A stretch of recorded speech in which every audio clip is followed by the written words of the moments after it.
We're so glad you've joined us on the ERLC podcast to explore how the Bible addresses important cultural issues pertaining to life, religious liberty, marriage and family, and human dignity, and how we can walk in wisdom for God's glory and for the flourishing of our neighbors. If you're enjoying this podcast and find it helpful, please leave a review wherever you listen. This will help more people find and benefit from what we're learning together. We are grateful for the time you take to join us for these conversations.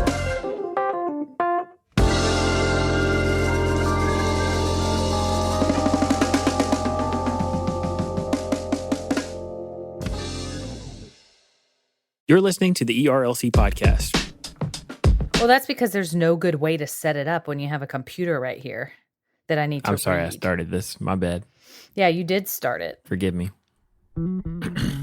It's a pandemic. Come on, everybody. It's a pandemic. All right, well, let's do this pandemic podcast. Ooh, as soon as somebody gets done typing. setup. special pandemic episode That's of right. the ERLC Isn't podcast. that what this podcast has been? I think so.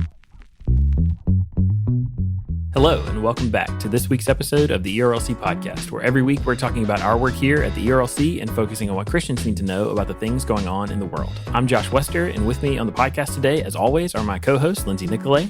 Hello from week 5,000 of the pandemic. And Brent Leatherwood. Hello from battling what I hope is allergies. I think is allergies. This is the time of year where my allergies usually start taking me down a peg or two, but you know, it's 2020. It's, to quote our favorite colleague Megan Smith, it's a pandemic. It's, you just really never know what you're Megan gonna get. is quoting Lindsay. Hello. I'm sorry. I have to take back the credit for this. Okay. Sorry, Megan Smith. I was trying to give you a shout out on Megan the can ERLC get a shout out podcast. in that she joined along with it. Gary hates that phrase. But also my question is coronavirus, like they've been saying it's airborne. So is it like airwave borne? You're not going to give us the COVID through our microphones, are you? Nope. And any scientists who are listening to this podcast are already beating their heads against the wall. It's I just promise a moment of levity, everybody. A little moment of levity. We endeavor to bring you the best and most accurate information about the state of coronavirus, and rapid update. It does not travel through the airwaves. There you go. Or Exactly. whatever kind of internet waves we're talking through. In any case, excited to be back with you guys. Last week we went through just a tumultuous week and covered a mountain of news. And so this week, well, it's really no different, but we're excited about the show today. Excited later in the show to talk to one of my personal heroes, Pastor Bryant Wright, who is now the president of Send Relief. And we have a great conversation with him that we actually have already taped. So we know what the contents of that conversation are going to be. And we look forward to you getting to listen to that. So Lindsay, so that we can get into it, tell us what the ERLC has been talking about. Okay, so this week we're less breaking news heavy. And though I do have a piece of more like breaking news that we discussed last week, that's really good. We'll talk about in a minute. But first, I want to discuss an article by Brittany Salmon. She watched the Netflix documentary, The Social Dilemma, which we've heard about. I have not watched it. It's kind of like that Food Inc. documentary. I don't want to watch it. I just don't want to not be able to unsee it. So I'm relying on Brittany, and our colleague Jason at the Gospel Coalition did a review of it. But Brittany did a review of The Social Dilemma here, and it's called 3 Ways of Thinking for a Healthy Relationship with Technology, The Social Dilemma and Our Social Media Habits. And many people who are watching The Social Dilemma, which talks to former employees of some of these social media companies and reveals some of the insider secrets about how social media is designed to be more addictive, kind of like as we've heard other people talk about, kind of like a slot machine or something like that, and how social media is designed to silo us into different groups and think that everybody else thinks like us about things. Even though there are some really probably scary things that we would encounter in this documentary, Brittany just takes the line that we don't need to get rid of social media altogether. We just need to be careful. And so her several points are: make your smartphone work for you, know when to step away, and see the potential for gospel good. So I appreciated her balanced take there. She quotes from Andy Crouch's The Tech Wise Family. There are other great books out there that you could read to do your own deep dive into this and decide how your family's going to operate. But I was glad that Brittany gave a rundown of this documentary and caused us to check our hearts and to be intentional in our social media habits. Lindsay, I'm really glad that we published this piece. This Netflix special is something that has already gained a ton of attention, and social media is something that almost everyone we know spends too much time on social media and engaging in this. I know there are people who manage to escape all of that, but for the majority of people in my life, and anecdotally, I just know that social media is a real addiction. It's something that we turn to any time we get a spare moment. We're constantly having our phones in our hand or scrolling on our computers, just checking the different social media sites that we're engaged in, and there's only more popping up all the time. And so, especially now as a parent and trying to monitor not only what my son is spending time, watching when he's using a screen or a device, but also trying to monitor how much and how addicting and all of that stuff. I think this is something that's really important for parents to grapple with. Josh, you're right. And it's important that parents especially look at our own social media habits, and not just parents, but adults, because we're modeling for younger generations. So they're gonna follow suit of what we're doing, and even more so because they're more technically inclined. It's like they're born with chips in their brains just to know they know how to operate these devices at such a young age. Is crazy. So check out that review. Next up, we have a great piece of news we talked about last week, and this is by our policy staff. It's an explainer about the executive order to protect born alive babies. And this is a piece of legislation that is just legislation. Truthfully, these are babies that would be born alive, no matter the circumstances of his or her birth. And this order that President Trump signed says that they would have the same dignity and the same rights as every other individual and are entitled to the same protections under federal law. And honestly, a society that cannot get that right, I don't know what else we can get right. These little ones, if they are born alive, they have inherent worth and dignity, and we should do whatever we can to protect them. So we are very excited that President Trump signed this executive order. We are behind this. We are for this. And at the ERLC, this is one of the ways that we work to protect life. That's really well said, Lindsay. When you think about the fact that at the ERLC, so much of our work is about human dignity. And that starts with the fact that we think every life is valuable. And we believe that life begins at conception. So when we talk about the fact that that life that's in the womb is a person, we think that it has dignity and deserves to be protected. And so in this case, we're just talking about something you said that should have been basically a no-brainer. It should have been the easiest possible call for a government that is committed to, as a first principle, protecting life, to ensure that every possible medical care or medical precaution is taken in caring for children who are born alive. They were born.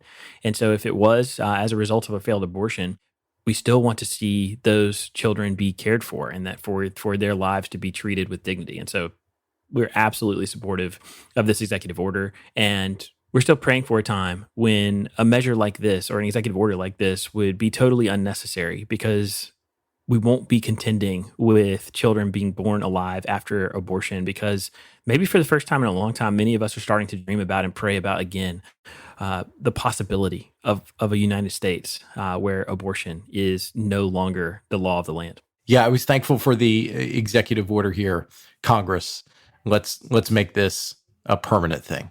That's a good, strong call, Brent. And let's protect our little ones who need critical medical care. And then finally, I want to discuss an article written by our colleague, Jason Thacker. He's our technology expert, and he has been trying to subscribe during the pandemic to different news magazines to read rather than getting his news off of social media.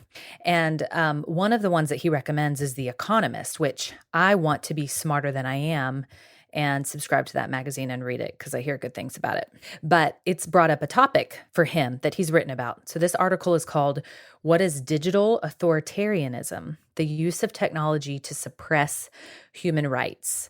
And so he explains digital authoritarianism, also known as techno-authoritarianism, is the way that many leaders around the world wield the power of the internet and technology to gain or solidify control over their people. So we've talked about this on the podcast. Authoritarianism isn't new. We talked about rulers who control their people, control elections, like, for example, in Belarus.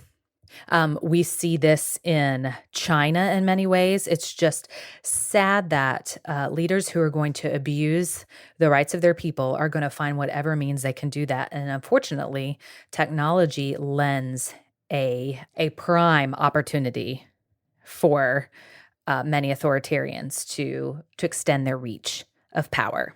Yeah, Jason has been so good in being a voice that has reminded people technology can be a tool for good. But at the same time, as you just said, Lindsay, it can be a force for a lot of bad. And in these sorts of countries where you have leaders that are either autocratic or tend towards autocracy, they certainly can use these sorts of digital tools to manipulate people in those countries. And that's certainly something that we should be aware of, we should be on guard against, and we should stand against as people who believe that we are all made in God's image. So those are just a few samples of the articles that we have up at ERLC.com. Of course, there are plenty of others covering a variety of topics.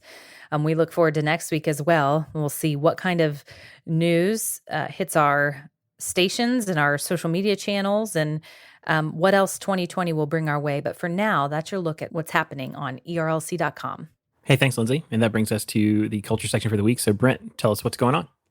All right, so we begin this week in Washington, D.C., where Judge Amy Coney Barrett was nominated to fill the vacated Supreme Court seat created with the passing of Justice Ruth Bader Ginsburg. So this occurred last week, and as we discussed in the lead up to the unveiling of who President Trump would pick, this SCOTUS fight injects yet another incredible storyline into the roller coaster ride that is 2020.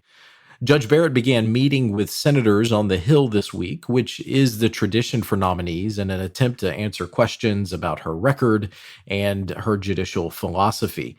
USA Today report on Barrett's Capitol Hill meetings also contained what I thought was a really interesting note. She was asked, as is the case typically, she was asked to fill out a questionnaire by the Senate Judiciary Committee.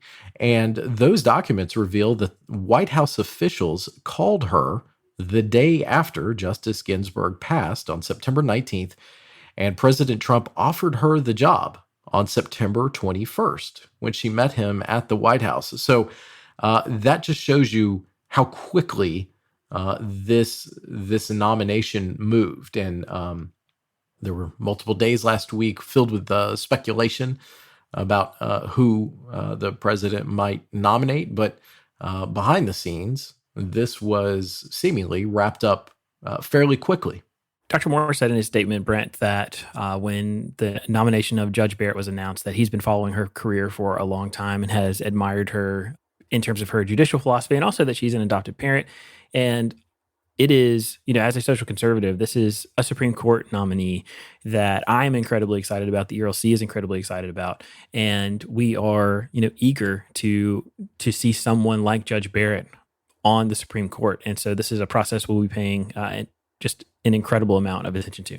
Yeah, she seems like another powerhouse of a woman who has convictions that we can support and get behind. I have loved seeing the pictures of her family, and just pulled up an article and was reading about her and her husband and her children and different things like that. I don't think I could juggle things the way that she does. I'm not sure how in the world she does it, but I'm just, as a woman from the outside in watching this, it's exciting to see how it will play out. Also, I just as a side note, I think I'm kind of, we talk about social media addiction. I think I'm kind of getting addicted to the roller coaster ride that is 2020, because it's always something big and unexpected. It's not just been like smooth sailing. So it's just like, what crazy thing is going to happen next? Yeah, I want to get off the ride. Like, can I? I would at the next turn. Can I just exit and maybe you continue on ahead? Great. I'm here for seeing you scream and Right. get your picture made on the hill and all that stuff. But I Yes. kind of want to get off. Yeah. Well, after 30, I can't ride real roller coasters anymore because they just mess me up, even though I used to love them. So this is the only kind of metaphorical roller coaster that I can ride. I really hope that that's not true across the board for 30-year-olds in terms of roller coasters. But probably my favorite thing related to the roller coaster that is 2020 is seeing all these people who keep posting, on New Year's Eve. The clock's going to be counting down, and then as soon as it gets there, it's just going to start going backwards and just take us back into 2020 instead of letting us out of this awful year. Well, and to recall one of our favorite episodes, remember, it may be a roller coaster ride, but because of COVID, you are only allowed to scream inside your heart. So That's right. to pick up, though, where Josh left off, yes, Dr. Moore said in a Baptist Press story about Judge Barrett's nomination, he said, quote, "There is no question that Judge Barrett is qualified by intellectual acumen and years of experience to serve on the highest court in the land." And SBC Executive Committee President, Dr. Ronnie Floyd, said that she is known to be a woman of deep Christian faith, a committed wife, and mother of 7 children. She is more than deserving to receive not only the nomination to be the next justice of the Supreme Court, but also deserves to be confirmed. So obviously, this is something that a lot of folks are both affirming of, and folks that are in the kind of political activist world that they're excited about. So to refer back to that USA Today story that I was talking about before, it details that Barrett met this week. She started her meetings with Senate Majority Leader Mitch McConnell and Vice President Mike Pence, who, in the occasion, if there were to be some sort of a tie during the confirmation vote on the floor, Vice President Pence would be the one who breaks that tie. Little Senate procedural quiz for you right there, so you can impress your friends this coming weekend with that. And later that afternoon, she met with other key Republican senators on the Judiciary Committee, such as Senator Chuck Grassley, Senator Ted Cruz, Senator Mike Lee, and Senator Lindsey Graham, who serves as the chairman of the Judiciary Committee. It also points out that several Democratic senators are not going to be meeting with Judge Barrett because of disagreements over how the process is playing out just weeks before the presidential election. So, needless to say, this is going to be something that I'm sure we will be talking about in the weeks ahead. Speaking of the presidential election, so we had an event that was nationally televised on Tuesday that featured the two nominees squaring off on the same stage together.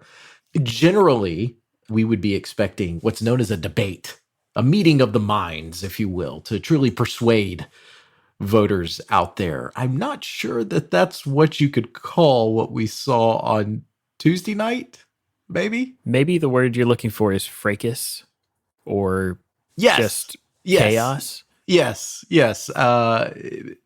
The only thing that prevented it from being a WWE wrestling match is that both participants kept their shirts on. Right. I mean, them literally being tethered to a podium was what kept things kind of civil. So, God bless Chris Wallace. Yeah, exactly. Well, I'll get to that in a second. So President Donald Trump and former Vice President Joe Biden met on stage for the first of what are supposed to be 3 debates, but it really was just 90 minutes of, I'm just not sure what.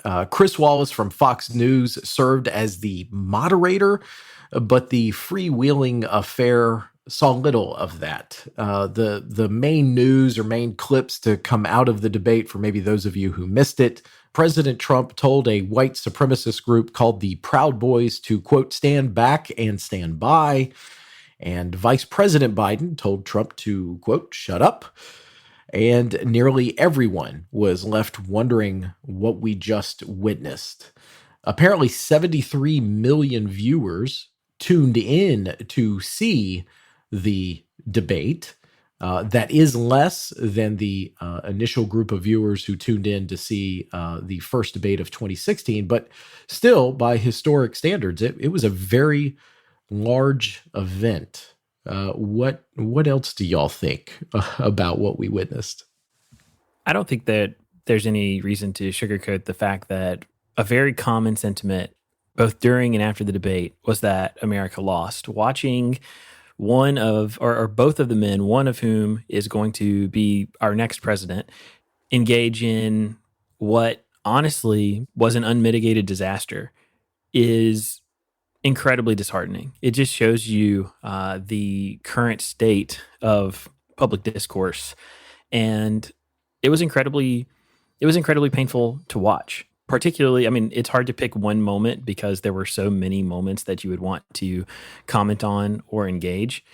Brent, you mentioned the questions about, disavowing or denouncing white supremacy and racism. And look, as Christians, we want, as a bare minimum threshold, we don't expect our political leaders to always agree with us or share our theology, but we want everyone, when they're asked about something as simple as racism, to be able to give a clear and a qualified response. And without equivocation, regardless of what that might cost you politically in terms of who your supporters are, whether that's on the right or on the left. And so, white supremacy is demonic, wicked, and evil. That should be easy for people to say. And that was a subject that came up in the course of the debate. And there have been, I've seen so many people comment on it and talking about, well, it was a confusing moment. There was a lot of crosstalk. President Trump, still has the nation's largest microphone and has the opportunity to say whatever he wants, whenever he wants to say it. And so that's something, a clear disavowal of white supremacy from the president is something that is welcomed and needed. Absolutely true, Josh. Lindsay, you and I were discussing earlier in the day on Tuesday how great it would be to publish an article at ERLC just saying how to watch the debate with your kids. And the answer was don't.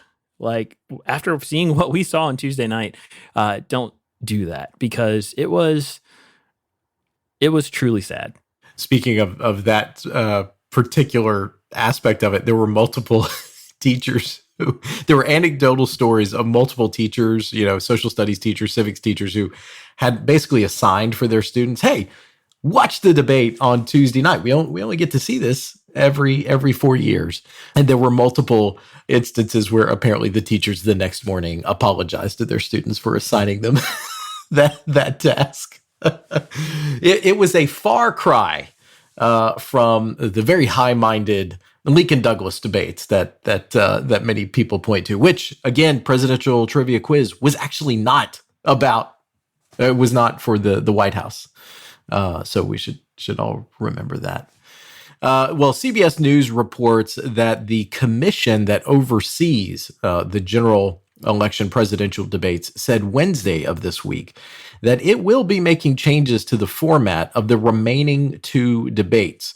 One key change it plans to implement, cutting off the microphones of either President Trump or Vice President Biden if they break the rules, according to a source familiar with the commission's deliberations. The plans have not been finalized, and the commission is still considering how it would carry out the plan. But that could certainly be a notable change in the remaining two debates. So, all right, moving on from presidential politics to COVID-19. Axios reported this week that over the last 7 days, cases are now rising in 25 states across the country. The good news is at the moment, it is not a sharp rise, but it is still something to keep an eye on as we're approaching the time frame that many medical experts believe a potential new wave of cases could wash over the country. One private sector company is taking a step to fight the virus. CBS News reports that United Airlines will be the first U.S. airline to roll out a COVID-19 testing program for passengers. So starting October 15th, flyers from San Francisco bound for Hawaii will be given the option to order an at-home testing kit or reserve a time for a rapid test at the airport. And Lindsay, since you love to travel and you love flying, which one of those options would you choose? I don't really want either because I'm not flying yet. So I'm not flying until maybe the pandemic is over. Just the way it is. Pregnant, then I'll have a little baby. Just not the time for us. I mean, Lindsay, I think I'm sympathetic to you on the baby front, but I think I would fly to Hawaii at almost any time. That's true. Hawaii. I'll quarantine there, and hopefully have some place on the beach that I'm like looking out on as I'm in quarantine. I got to tell you though, I'll do whatever it takes not to have them swab my nose. That's right. That's really what right. it is for me. What does the at-home testing kit entail? Does anybody know? I think they both involve the swab option.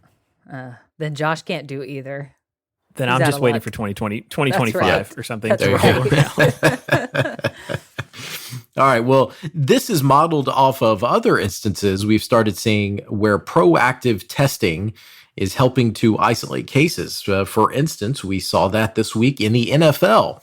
So NPR reports that 2 NFL teams are suspending all in-person club activities after the Tennessee Titans, right here in Nashville, announced that 3 players and 5 other personnel have tested positive for the coronavirus.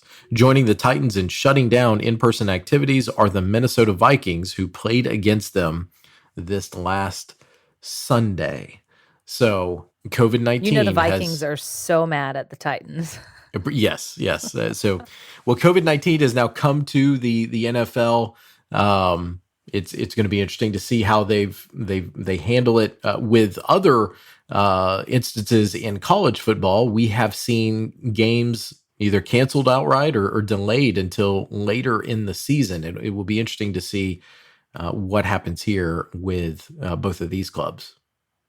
I guess the story for me has really been my real surprise they've been able to pull off professional sports as long as they have, because I honestly wasn't very optimistic. And so I was really sad to see the coronavirus outbreak happen, right here with us, with the Tennessee Titans. And I'm hopeful that they're going to be able to navigate it and keep playing football. That's right. And I will admit, I was one of the most pessimistic people, particularly as it pertains to sports. And I'm just thankful that the Major League Baseball playoffs began this week. And hopefully it will sail right through to the conclusion of the World Series without any stoppages. So we need sports to continue. And so far, we've had some pretty successful games and seasons. All right, on a final note, in SBC life, we have another entity presidential spot opening up soon. So Baptist Press reported this week that a search committee has been formed at Guidestone. From the story, no timeline has been set regarding O.S. Hawkins, the current president, regarding his eventual retirement. He assumed the presidency of Guidestone in 1997 and has seen the ministry grow into the sponsor of the largest faith-based mutual fund family in the U.S. Including the mutual funds, Guidestone has more than $18 billion in assets under management as of August 31st, 2020. And among Guidestone's greatest accomplishments is seeing Mission Dignity, its program that provides financial assistance to retired Southern Baptist ministers and workers and their widows, as it's raised more than $150 million during his tenure. So, we had a season where several entities turned over and we had new presidents assume those roles. And we will certainly be praying for Guidestone to identify the person who will eventually take over from O.S. Hawkins. Yeah, I said we're about to talk to Bryant Wright, who is an SBC legend.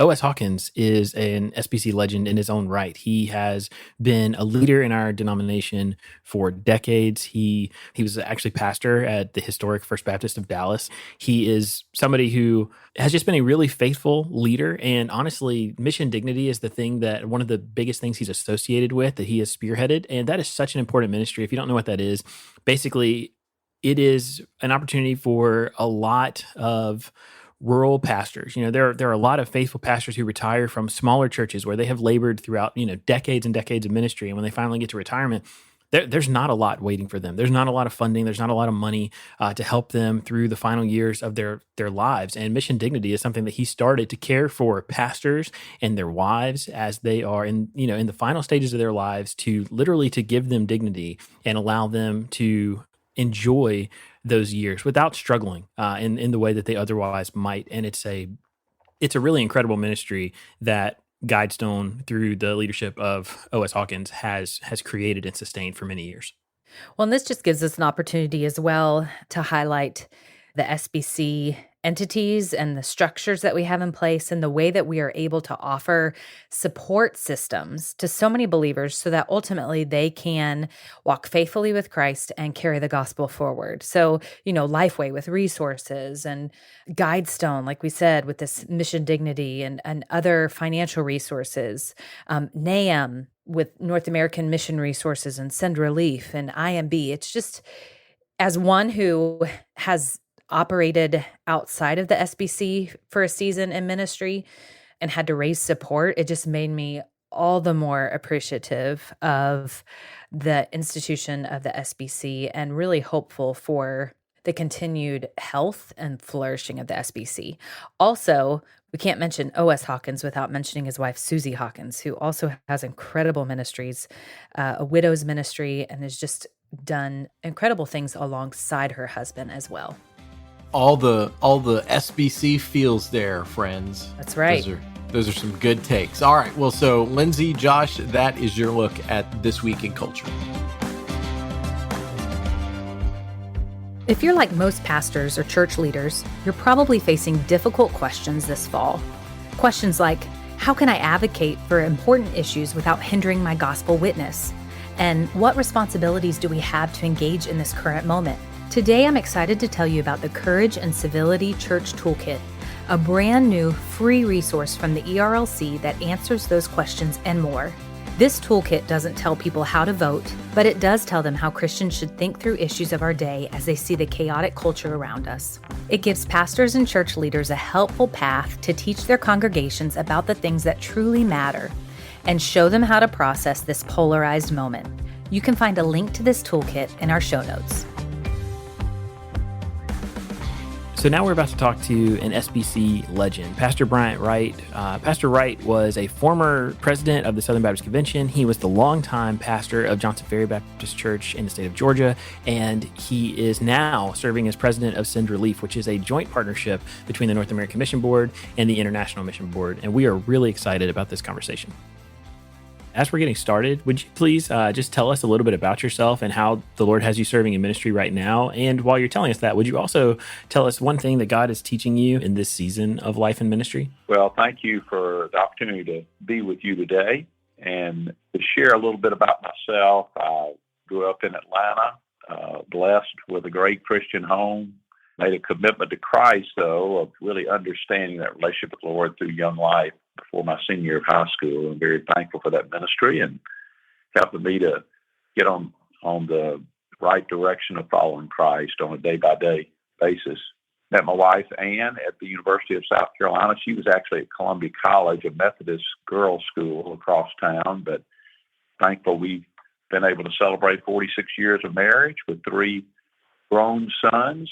Our oldest, who's a pastor at Shandon Baptist in Columbia, and middle son has his own commercial construction firm, and then my youngest son is an attorney here in Atlanta. They're all married to fine Christian women, and we have 7 grandchildren. And thankful to have Pastor Johnson Ferry, 38 years as the founding pastor, and thankful to how the Lord has led in my successor there in Clay Smith, and it was really a wonderful time of transition in the final months of 2019. And now I'm excited to be in this new role as president of Send Relief, and really the forming of a new ministry with the IMB and NAM coming together on that. And I think the main thing God is teaching me in this season is that great verse in James where he talks about people saying they'll go to such and such a city and do business and make a profit and do these things. And COVID-19 has just made it very clear. We have to say, Lord willing, about daily, weekly, monthly, annual planning because all of us have faced the most unique experience we'll probably ever face, and having to say, Lord willing, about any planning that we do. So I think that's the biggest reminder that the Lord has been teaching me over the last few months.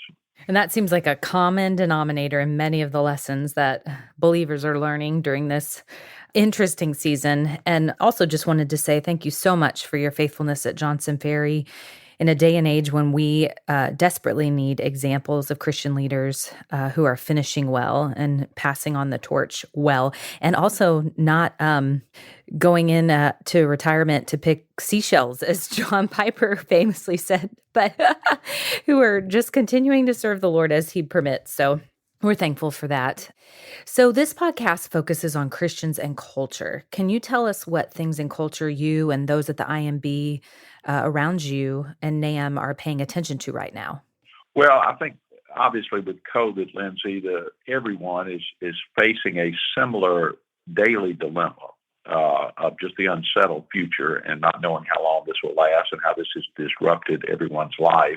And with COVID, then you got the economic challenges and uncertainty that so many people are dealing with. And then you have the racial unrest that began intensely in May and have really gone beyond racial unrest to just cultural unsettledness with the anarchy in some of the cities and the unsettledness of all of that. And I really wonder if that was intensified because of COVID, because all of us are tired of being cooped up or wearing masks or having limited social interaction. And it's hard to know how much that has been affected there. But then with the ideological divide within our culture, I think that's something all of us are frustrated about, just how, and that's not new. That's been going on for a good while now, almost a 50-50 split in the ideological divide, with political correctness being the dominant view versus a Judeo-Christian view. And so it's created a tremendous tension that all of us are constantly living with. So I think there's just a multitude of things. I call it the creation groaning. That's not original with me. It's out of Romans 8, and it's like creation is groaning. It's just like there's an unsettledness all throughout culture in these days. Well, Bryant, so you serve as the president of Sin Relief, sir, and recently we've had some great conversations with you all with ways that we can partnership from the ERLC and with Sin Relief, and so we're thankful for that. And honestly, that's kind of what we talk about a lot on our podcast, are the different kinds of work that Southern Baptists are engaged in around the globe and here in North America. So for those in our audience who might be unfamiliar with Sin Relief, could you tell them a little bit about it? Yes, thankful to have this opportunity to talk about that, because really Sin Relief as it exists today is brand new. People within our convention have known of Sin Relief through the North American Mission Board's work, mostly in crisis response, storm response, is going on right now with Hurricane Sally on really what is the southern Gulf Coast of Alabama and the Gulf Coast of Florida. But Sin Relief now is really a ministry of the International Mission Board and the North American Mission Board together. And there's really a five-fold focus that most people don't realize at this point about Sin Relief, because obviously dealing with crisis response like storms is more evident to Southern Baptist Christians in the pews, but that's now international, working with our international missionaries, and it's combined what was called the Baptist Global Response. The humanitarian aspect of the International Mission Board is now with Sin Relief. So it could be a storm crisis or a flood crisis in Bangladesh, wherever our IMB missionaries are serving, seeking to respond to those crises. But there are four other areas. One is strengthening communities.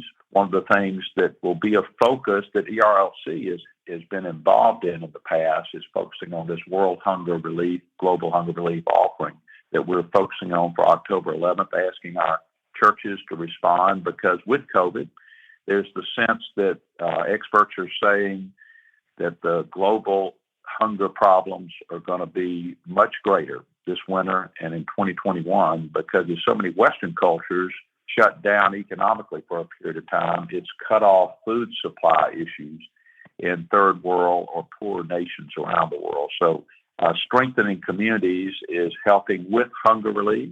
It's helping. It could be drilling a well in a village where there's no clean water. It's helping with hygiene, education areas. There's so many aspects of that will be focused internationally and nationally. But there are three other areas, and that's care for refugees. It's really close to my heart because as Ann and I first visited those tents on the border of Lebanon and Jordan from Syrian refugees fleeing for their life, it's been a humanitarian disaster. But refugees are all over the world now. I mean, in parts of Africa, fleeing from Sudan and Somalia, it's just huge human needs among refugees. But what is so exciting there is so many of them are open to the gospel. They're so tired of the violence and the hatred that they've seen either in their culture or out of Islam that they are responding to the gospel amazingly. And so I'm so excited that Sin Relief has a major focus there. And then two other areas, protecting children and families, whether it's help with orphans, widows, people in need, that's both domestically and internationally, and then fighting human trafficking. That is really an epidemic problem, not only here in the United States, but around the world, a modern form of slavery. So it's a very large area when you think about those five areas. And of course, Sin Relief is almost a drop in the bucket in the sense of battling these issues, but we really hope to be salt and light for Christ in seeking to minister in these areas. Well, as Southern Baptists and then really as Christians, we're so proud of Sin Relief, having this ministry arm and being able to just go in Jesus' name and serve people in order to meet their needs and bring the gospel. And one specific initiative that we want to talk about, and was one of the reasons we wanted to have you on the podcast today, was to talk about global hunger relief. So would you mind telling our listeners a little bit about GHR and why it's so important? It's always important because you've got poor nations that don't have a safety net like Western nations, like the United States has, when it comes to poverty and hunger issues. But this year's Global Hunger Offering on October 11th. We really are hoping, and I'm so thankful for the ERLC working with Sin Relief on this, because we're really hoping churches and individuals will respond in a special way as the needs are going to be so much greater because of COVID. And this is going to be ongoing.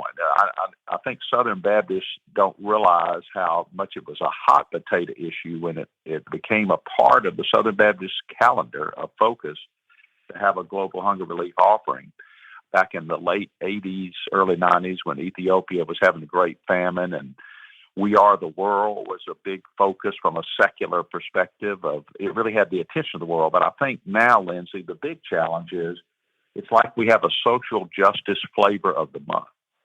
And there are so many hot potato issues that have to do with social justice, have to do with humanitarian causes, but they seem to be on the radar of people for about a month or two. And then there's a new social justice flavor of the month that is the hot potato thing. And so hunger is kind of gotten lost in the hunger relief has kind of gotten lost in the multitude of social justice concerns. But I hope that in light of COVID and people seeing how important this need is, people will be responding in a greater way than ever before. Because there's an old saying, a hungry man has no ears. And really what that means is when a person is starving, they have little interest in hearing about the gospel, but they're just focused on that interest of the next meal and where they can get food. But when that need is met, then their ears are often open to hearing about the ultimate need, and that is receiving the bread of life, that relationship with Jesus Christ. So I really hope Southern Baptist Christians will respond in a greater way than ever before in seeking to meet this need so that we can share the good news of Christ with people that are hurting. Man, that's a great answer. All right, so for this last question, sir, as we talked about before, you founded and pastored Johnson Ferry Baptist Church, and were there for 38 years. Gosh, what a great time! But you're also a former SBC president, so you probably know the Southern Baptist Convention better than most people. We love to highlight good news on this podcast. So could you tell us any things going on in the SBC today that are particularly encouraging to you? Well, there really are many things that are encouraged, and I'm so thankful for J.D. Greer's leadership as president of our convention. He was thrown a surprise because of COVID and serving a third year, and thankful he's able to be in that role. But I'm really thankful for the leadership he has provided. Also, he is really the first Gen X president for the Southern Baptist Convention, which was a needed transition and a handoff to the younger generation, just as God led me to hand off Johnson Ferry to a younger pastor, which is so needed to have a younger pastor's voice in that leadership role. I'm so excited that JD represents a new generation in leadership.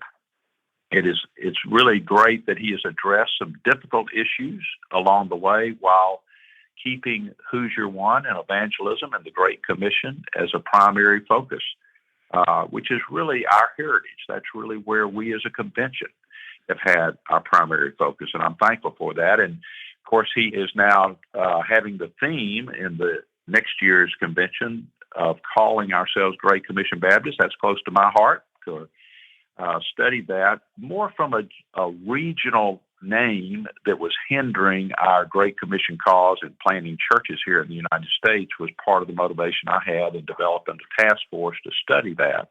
And so I'm glad that he's keeping that focus out there. It's been about 8 years since that time, and it didn't really catch on as a adopted name, so to speak. We're not changing the name legally, and what the convention passed in 2012 was not changing the name legally, which is incredibly complicated because to try to summarize this briefly, I came to realize that when you got 40-something state conventions, they are all autonomous, and they would all have to decide whether they're going to adopt that new name or keep the old name, which would really be basically chaos.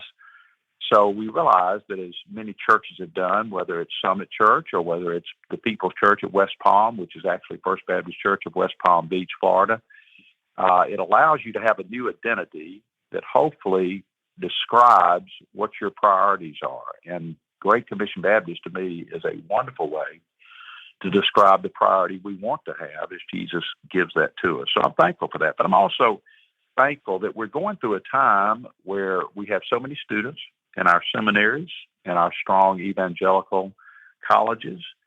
And when you see that, you know the future is bright. So many of these passionate young spiritual leaders in our convention going to the areas where there's great lostness and lifting up the gospel of Christ, to where you'll see more and more people coming to Christ. So I'm hopeful in that regard. I know the stats in the last few years have not looked good in regards to all that, but I really do believe there's going to be a bottoming out, changing there. Well, Pastor Wright, we would give you all the time in the world to share that good news with us and that perspective. I am incredibly grateful. We all are, for your long ministry. As Lindsay mentioned, we've been following you for many years. Appreciate your service. One, just in the local church, faithfully pastoring that church for almost 40 years. We appreciate your service as a SBC president and helping to lead our convention so faithfully. And now in this new role, we're just grateful to see you help to communicate to Southern Baptists the importance of communicating that the gospel of faith in Jesus is the only way that a person can have eternal life, but that Christians have a meaningful role to play in helping meet physical needs, to feed the hungry, to serve the poor. And we want to be the kind of Christians who can do those things at the same time. And so we really appreciate your leadership in that at this time. Thank you so much for taking the time to join us today. Great to visit with you. Wish you all the best. So now it's time for the lunchroom, where every week we tell you about the things that we've been talking about with one another. Lindsay, you're up first this week. Tell us what's on your mind. Okay, so my lunchroom this week is not lighthearted. It's actually sad, but it's very important. As one of our colleagues pointed out, y'all might be familiar with who Chrissy Teigen and John Legend are. So he's a singer, songwriter. She was a model, entrepreneur, different things like that. They're married. They have 2 children. They faced a lot of infertility issues, but she is extremely honest on her social media and her Instagram posts, which, just a word of caution, she doesn't always choose modest clothing, so just be careful there. But she was sharing about their 3rd pregnancy, which they actually broke the news in one of John Legend's music videos, apparently.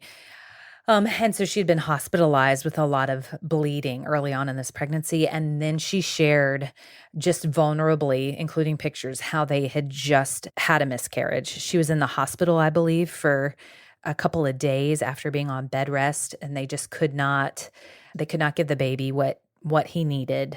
And so they lost this little one. And I think the importance of this, it's so sad. And so many women have been through this. I think the importance of this is having someone with such a platform share about miscarriage when many women feel alone in the midst of miscarriages, because it is very common.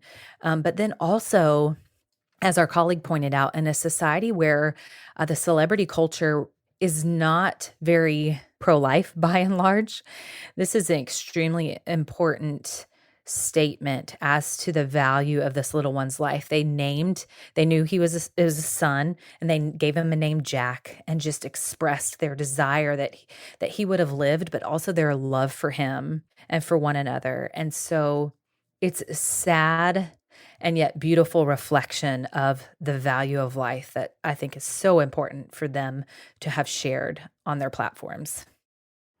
Obviously, we think that is incredibly sad. And anytime someone loses their life, it's tragic. But in this case, a parent losing a child, or parents losing a child, is one of the most difficult and devastating things that can happen to a person. Having walked with couples who have gone through this and seen the absolutely devastating toll it can take, it is, my heart goes out to them. And I prayed for them this morning after I found out this news, because it's devastating. It's life altering. And so, I would encourage listeners to also pray for them. And Lindsay, I think what you said is exactly right. That one of the things this shows us is the undeniable value of human life. No one is questioning right now whether or not Jack's life mattered. It did, and it does. And for this couple, it will continue to matter for the rest of their lives. And so I think that we can all take away from that, and honestly, just pray for them as they're hurting and grieving, and pray that God would use this opportunity to make himself known to them. So I just wanted to share that because I thought it was just so important and so vulnerable of them to share. And I think it's going to actually serve a lot of people. What do you have, Josh? I'm sorry I started on a sad note. Yeah, well, we call this section the lunchroom because we literally are just sharing the same conversations that we would be having anyway. Mine is not, to shift to something that is totally lighthearted. So I'm in the middle of a major research project right now, and I am spending all of my time, I feel like, sitting at this desk at my computer, working. What I have found for relief when I get to the place where I just can't do anymore, can't work anymore, but I'm not quite ready for bed or sleep or to play with my kids or whatever, I have been turning to, in probably 20-minute increments, the Star Wars series.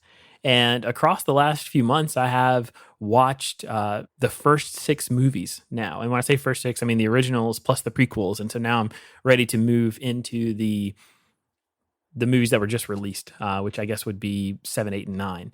And so anyway, I've just really, really been enjoying this return to Star Wars. It is jarring to go from the prequels straight into the originals, because obviously it's so different. And if you haven't done that in a long time, or haven't done that before, it's really cool, especially so the version that's on Disney Plus, they have at the end, I won't spoil anything for you, but they have tried to do what they can to integrate the prequel storyline in with the originals, and it's a really cool thing.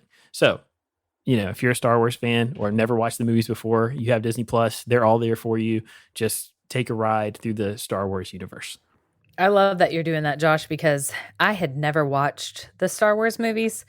Maybe I'd seen bits and pieces, but especially not the originals. And my husband loves Star Wars, so we did that, and it was so much fun. I thought but the way to watch them for me was to watch them with somebody who really likes them too, so I could stand like the oldness of the old movies, although they were very cool for their time, pretty amazing for their time. And we were talking earlier that I recommend also Mandalorian. So I know it's one of those outliers, but it's on Disney Plus, but it's so much fun. And I think there's a new season that might be coming up too.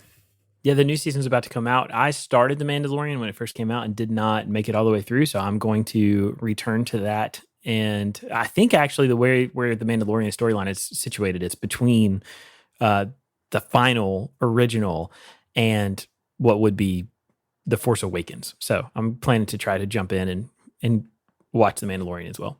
Brent, have you seen the Star Wars movies? I've seen some, not all. I am a big fan of The Mandalorian, though. Mandalorian's really good.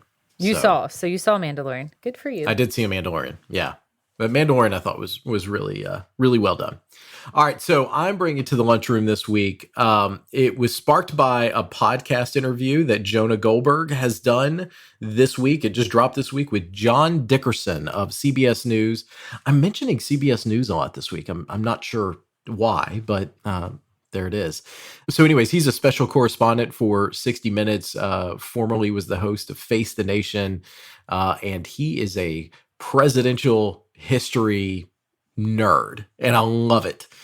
He just recently released a book over the last few months, a book called The Hardest Job in the World, and it's about the American presidency. Well, this interview that Jonah Goldberg did on his podcast called The Remnant, it was just a fantastic just review of the book itself, getting Dickerson's thoughts on the state of the presidency and how we got to this point and where we go from here.